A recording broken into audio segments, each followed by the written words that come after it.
AT4是瑞典绅宝珀佛斯动力生产的一种单发式单兵反战车武器，它取代了美国和北约武器库内的 M72LAW 火箭筒，是一种无后坐力武器。这代表炮弹向前推进的惯性与炮管后方喷出的推进气体的能量达成平衡。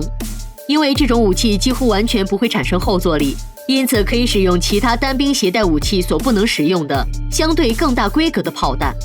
另外，因为炮管无需承受传统枪炮所要承受的强大压力，它也可以设计得很轻。这种设计的缺点是它会在武器后方产生很大的后焰区域，可能会对临近友军乃至使用者造成严重的烧伤和压力伤。使用者必须先确定目前没有友军或装备在后焰区，若是趴射，还必须将脚放置侧边，以免烧到自己。一般的 AT4 从密闭空间发射是非常危险的事，因为会使周边压力急速增加。若后膛15公尺内有墙或其他硬体，后方火焰也可能会回扑士兵身上。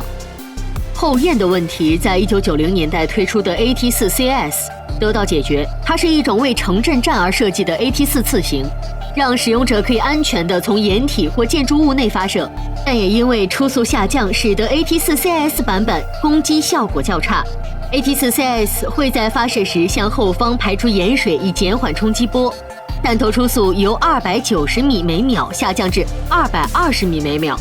但因为成型装药的撞击速度与穿甲深度无关，弹头破坏力没有降低。虽然降速会对瞄准移动目标有不利影响，不过 AT4 属于短程反战车武器，弹头飞行距离不远，故影响不大。而且经改良后的 AT4CS 较容易在掩体后使用，让士兵无需暴露在战火下，便可从隐蔽位置发射火箭弹对抗敌军的装甲运兵车或战车，从而提高士兵的安全性及成功攻击的机会。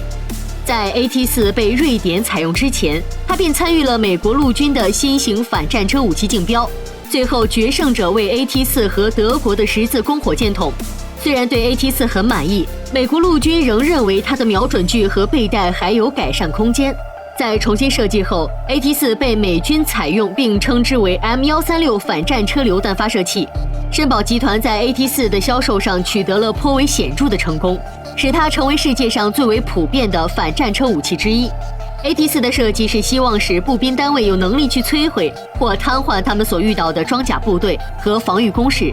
不过它对于击毁现代主力战车不是很有效。在1990年代初，一种130毫米纵列装药版本的 AT4 曾经测试，此版本能贯穿任何现代主力战车的装甲，不过计划最后因苏联解体和国防预算萎缩而取消。